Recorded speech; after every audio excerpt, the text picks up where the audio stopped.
Good morning, Moqian. How are you? I'm great, Domenica. How's your day so far? Very busy, started very early as usual, but it's so lovely to talk to you today. And I'm here today with Moqian to talk about two things. Firstly, we are obviously doing an Inside EC series where I talk to members of the team about their area of expertise. And secondly, Moqian actually heads up our KOC department, Key Opinion Consumers. And this is a really buzz topic at the moment, isn't it, Moqian? And we just thought that now might be a pertinent time to talk about the market and the world of KOCs. And so we're kind of killing two birds with one stone, as they say, in terms of this video. So this morning, we're going to talk specifically about the KOC marketing channel opportunity. So Moqian, probably a good place to start so that I can shut up and you can talk is, what is a KOC? So that people in the audience understand, what is a KOC? That's the first thing.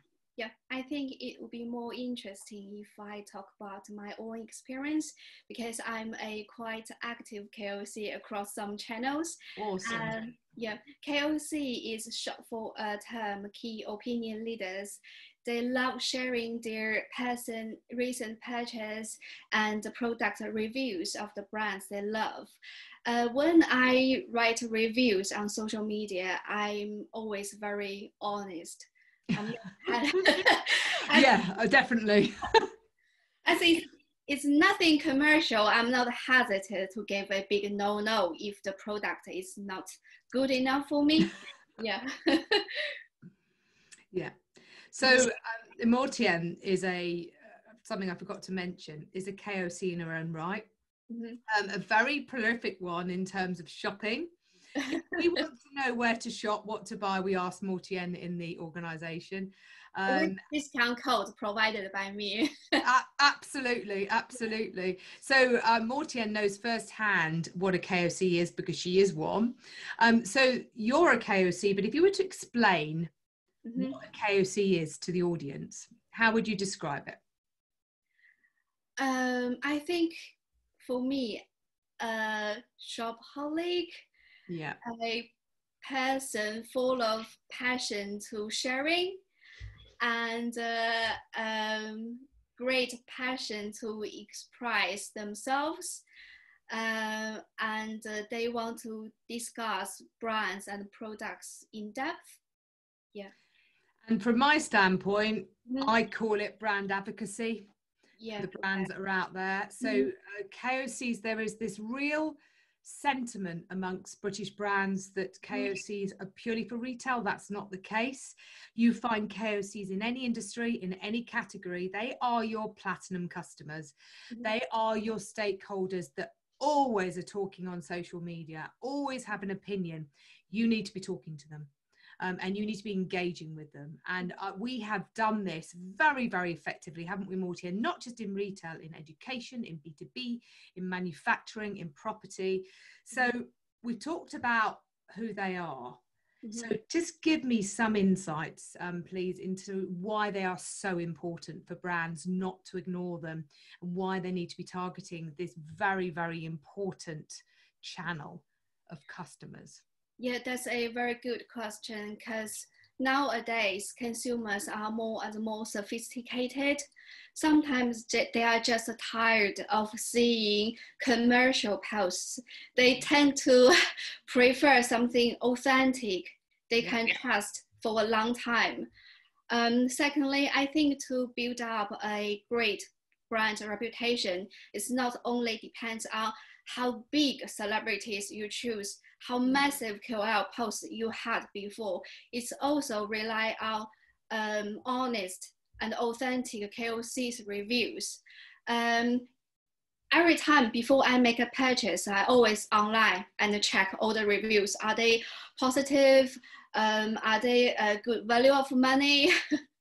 Yeah, I think imagine a brand, they constantly generating buzz on social media with positive feedbacks and reviews that can hugely impact your existing and potential customers hugely. Mhm. I think you're spot on. I think that consumers now can see right through commercial KOL partnerships, Yeah. which is why increasingly all the KOL partnerships that we do for brands, we curate the content, we create the content with the KOL so that it's Mhm. authentic to the brand Mhm. and it doesn't look like a paid promotion. And I know you get heavily involved in these, but KOCs are gold dust. They are out there endorsing your brand, saying how much they love it, Yeah. sharing user-generated content, and so many brands do not find this Yeah. content. Do And not official share it. ambassadors of brands. Yeah, I will say that.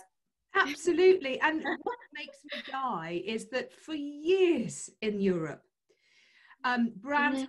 recognize KOCs because they call them platinum customers. They send them special offers via email. They Mhm. engage with them even on one-on-one basis if they are a really, really big customer.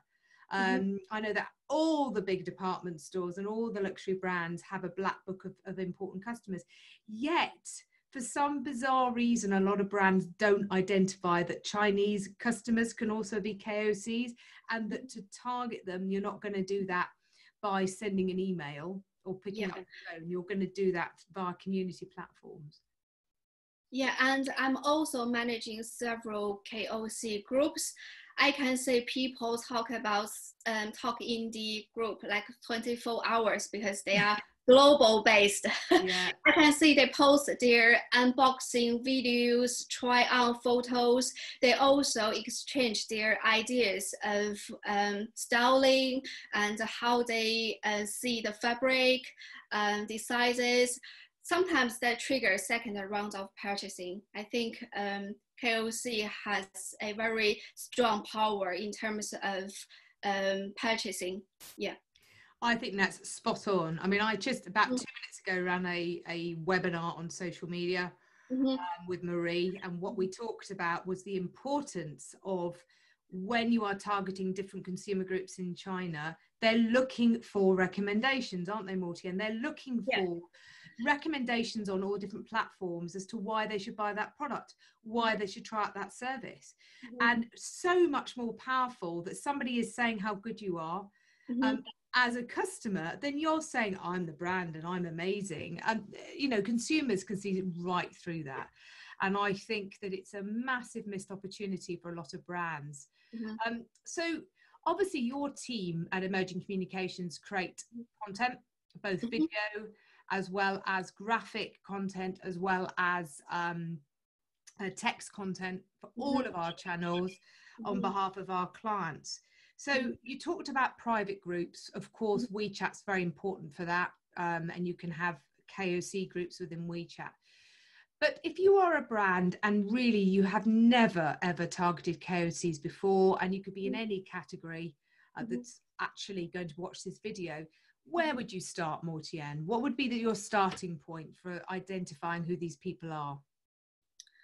I will do plenty of social listening first, and Okay. then I will identify who my potential KOCs are, and I will try to reach out them with discounts or free gifts to let them have a try first. They can be very honest if my product is not suitable for them, and I think generally they will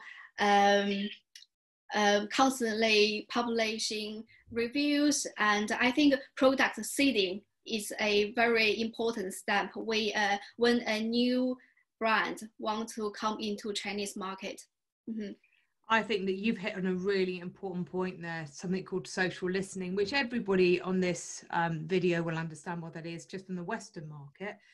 But too many brands don't do it on Chinese platforms. And it is the simplest way to gain traction is to see what people are saying about you, to find positive comments. We've had such amazing results, haven't we, Moqian, with retail, with education, with B2B, all sorts of sectors where we've found amazing video content or amazing testimonials or unboxing videos that are being shared widely on Chinese social media. And the client didn't know that they had them. And then we repurpose them, we share them. And it's so much more grabby and so much more important as a tool to get customers to buy into the brand. Absolutely. So we've talked about who they are, why they're important, and how to target them. Mhm. How can brands look after their KOCs? So in other words, if you identify top tier KOCs, there might be mid tier, bottom tier, do you treat them differently, or do you treat them all the same? Do you have a one-on-one communication with them? How do you, when your team is managing our clients' campaigns, how do you activate these groups? How do you keep them still being brand advocates? Yeah. That's a very good point. I think to maintain our KOC group, we sometimes we do flash sales within the group, and we do group discounts. We have some lucky draw sometimes in main Chinese festivals like red envelopes, which can make our group members feel they are valued customers. And I think sometimes there is a good point that no one has mentioned before. I think to have a KOC community can help you to spot crisis at a very early stage. I think absolutely. So we've talked about KOCs and understanding them very much from the standpoint of endorsing the brand. But what if, as a brand, something bad happens? And we have this often with brands, totally beyond their control. It could be a shop assistant saying something rude. It could be that an item, a very luxury item, arrives and it's badly packaged, or it's damaged, or worse, doesn't arrive at all. So these are all negative things, and some of them can be much worse than that. So being able to spot an unhappy, disgruntled customer and respond to them actually can have a more positive impact on the brand than you can possibly imagine. Isn't that so, Moqian, in terms of, we found that when we've stepped in and we've appeased a customer, we've taken it offline, we've had conversations, in very private conversation, because it can save you lots of hassle if you deal with it in a public platform, because everyone is watching you. Absolutely. And just looking after that person that is disgruntled, even if they weren't a KOC before, we found with some brands that the way that it was handled and the speed at which it was handled nearly always will offer some kind of recompense as well. That could be, well, we're really sorry that you didn't get the product that you ordered, or it was damaged, so why don't you have this? We then found that they become tomorrow's KOCs, as opposed to becoming the disgruntled customer that then tells everybody about their experience, and then we have to have a constant crisis management rollout plan. So am I right in saying that we have managed to convert disgruntled customers into KOCs by just the way that it's handled? Yes, totally. And I think for brands, sometimes they can also leverage KOCs feedback in their future campaigns. Because I know some brands, they've already used products nickname in their official campaigns. I think in some way that can make customer feel their voice can be heard by brands. They are on the same page with the brand. They don't have distance. I think it all comes back to that word authenticity, doesn't it? Chinese consumers just see right through marketing and right through advertising if it's in any way contrived, if it's in any way false. If you've chosen a KOL or a KOC that's not really an authentic KOC, you've paid somebody to market on your behalf. It has to be very carefully handled. And KOCs are so valuable because essentially they're doing the marketing for you for no monetary value, which is why if you can look after your top KOCs through offering them things, exclusive things you don't offer the other customer bases, you will retain them. Moqian, it's been an absolute pleasure talking to you today. We love having you as part of the team Emerging Communications. Thank you. For more videos like this, please follow us on Emerging Communications YouTube. Follow my LinkedIn feed. And if anybody would like to know more about targeting KOCs, please email at info@emergingcoms.com and one of the team will come straight back to you.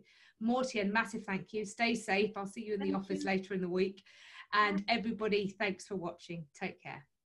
Bye.